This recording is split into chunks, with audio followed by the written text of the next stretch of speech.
माझ्या मनातलं कसं बोलला. कुणाचं नाव घ्या? रावणाचं.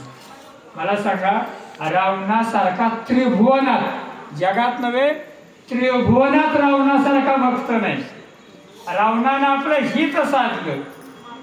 रावणानं सीतेला पळवून नाही नेली, त्या रावणाला न्यायला लावली. आणि रावण हा राजा होता. सगळी जागे आहे का? रावण हा राजा होता. मला माझा उद्धार करून यायचा. नारद मुनींना प्रश्न विचारला. नारद मुनी म्हटले, काय अवघड आहे? देवाच्या पायाजवळ जायचं, देवाचं दर्शन घ्यायचं, देवाला सांगायचं माझा उद्धार कर. पण रावणाने सांगितलं, नारद महर्षी मी राजा आहे. राजाचं काम असं असतं की आपलं भागलं म्हणजे प्रजेचं संरक्षण, प्रजेचं रक्षण करणं हे राजाचं काम असतं.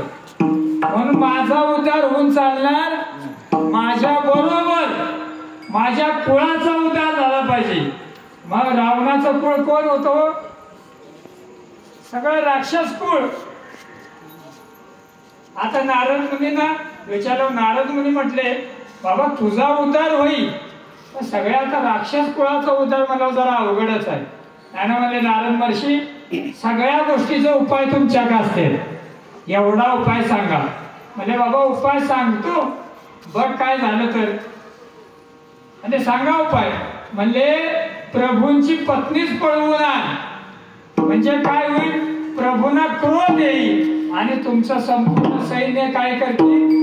मारून टाकते आणि त्यावेळेला तुमचा उद्धार होईल. म्हणून रावणाने सीतेला पळवून नेली. रावण एवढा वेडा नव्हता. साधी गोष्ट नाही रावण म्हणजे.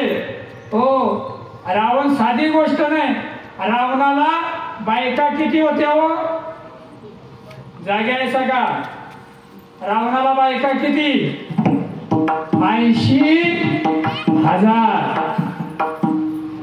रावणाला बायका किती? 80,000. पोरं किती? पोरं किती? एक नव. बाकीचे कुठं सातारला धोबी तळाव नेऊन सोडतात काय?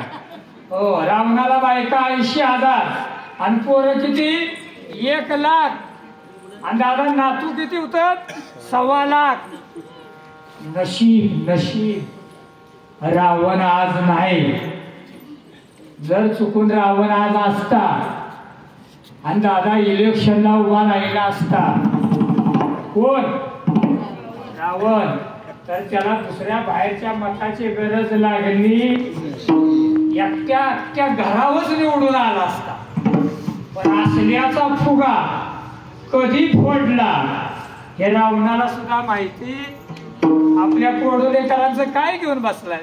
ते पांढरी शर्ट घालतोय, 500 रुपये खिशात नोट ठेवतोय आणि गल्लीत असं चालतं. मी म्हटलं ह्याच्या काकात काय कराट उठली का? सरळ बोलणच 500 रुपयाची नोट. अरे रावण आजचा मुकुट उद्या घालत नव्हता. हो, 7 कोटी घरं. काय? 7 कोटी घरं प्युअर सोन्याची होती. कुणाची? रावणाची. हे अर्ध्या तोळ्याची अंगठी घालतय आणि सगळ्या पंक्ती धिंगाणा करतय. ए भावड्या भात येऊ दे, भावड्या भात येऊ दे, ए शिल्पा आमटी येऊ दे, आमटी येऊ दे.